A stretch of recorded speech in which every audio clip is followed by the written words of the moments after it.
ថ្ងៃនេះហេបើធុងតកទៅឃើញសល់សាគូម្ដុំដែរបងប្អូនដូច្នេះហើយក៏គិតថាអីចង់ធ្វើឡាប់សាគូញ៉ាំដល់ព្រោះថាខានញ៉ាំយូរហើយបងប្អូននិយាយចំទៅប្រហែលថ្ងៃនេះធ្វើតែរបស់ណារៀងស្ងួតញ៉ាំទេនិយាយចំទៅឃ្លានតែរបស់ណាដែលរៀងជូអែមហើយប្រៃហិលអីចឹងណាបងប្អូនដូច្នេះគឺអត់មានគិតយូរឯងបងប្អូនក៏ទាញយកសាគូនឹងមកខ្ញុំយកមកហាន់ជា3ប្រទេសបងប្អូនដើម្បីយើងយកទៅចៀនណាហើយបន្តមកទៀតហ្នឹងខ្ទឹមក្រហមក៏ខ្ញុំអត់ចោលដែរខ្ទឹមក្រហមខ្ទឹមសយើងហាន់ជាចំណិតស្ដើងមកចាហើយនឹងចៀនណានិយាយចំទៅធ្វើនេះក៏ធ្វើស្តៀងគ្រឿងក្លែមដែរបងប្អូនតែខ្ញុំអត់ញ៉ាំបែបក្លែមណាបងប្អូនខ្ញុំញ៉ាំជាមួយនឹងបាយនិយាយចំទៅមួយរយៈនេះ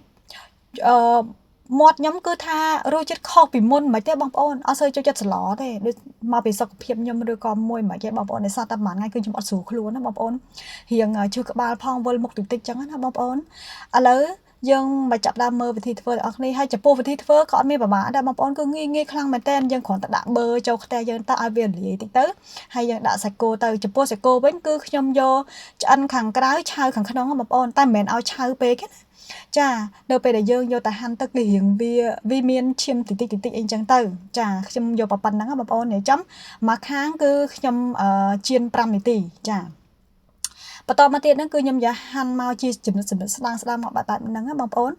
ទៅនៅពេលដែលយើងយកទៅច្របល់ជាមួយគ្រឿងទៅវាអត់បាយសាច់ចាហើយឥឡូវសាច់គោរបស់ខ្ញុំក៏ខ្ញុំបានហាន់រួចរាល់ដែរគឺខ្ញុំចាប់ដើមច្បាច់ក្រូចឆ្មាទៅចំពោះក្រូចឆ្មាគឺខ្ញុំប្រើតែ2ផ្លែបងប្អូនមើលទៅតាមសាច់គោខ្ញុំតិចដែរអញ្ចឹងណាព្រោះថាថ្ងៃហ្នឹងធ្វើហើយគឺញ៉ាំតែម្នាក់ឯងបងប្អូនអត់មានអត់ណាញ៉ាំទេព្រោះតែស្អីសាច់គោនេះតែមកចាប់ដែរហ៎ដូច្នេះហើយគឺយើងចាក់គ្រឿងកូលក្រីឬមួយក៏ខ្ទឹមសខ្ទឹមក្រហមហ្នឹងហើយយើងថែមស្ករបន្តិចមកបញ្ជាក់ណាបងប្អូនឡាបសាច់គោគឺយើងអត់យកប្រៃយើងអត់យកផ្អែមណាគឺយើងយកប្រៃចាហើយអ្វីដែលសំខាន់គឺអង្ករលីងបងប្អូនចំពោះឡាបសាច់គោនេះគឺយើងអត់ចោលបានទេបងប្អូនមិនមែនដូចភ្លាណាចាគ្រាន់តែភ្លាគឺយើងត្រូវប្រើ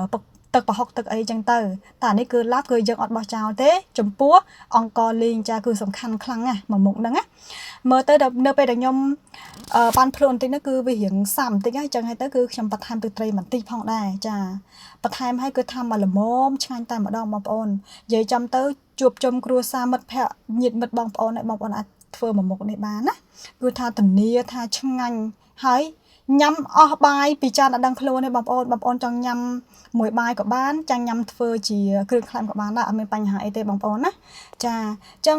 វីដេអូប្រហែលថ្ងៃនេះគឺថាឃើញតែរបស់ស្ងួតទេបងប្អូនណាហើយក៏អធិស្ឋានផងដែរប្រហែលជាថ្ងៃស្អែកគឺចាប់ដាំស្លោវិញបងប្អូនព្រោះថាគៀមក្រោះពេកក៏អត់កើតដែរអញ្ចឹងវីដេអូហ្នឹងក៏មានតែប៉ុណ្្នឹងទេចាំជួបគ្នានៅវីដេអូក្រោយៗទៀតអរគុណ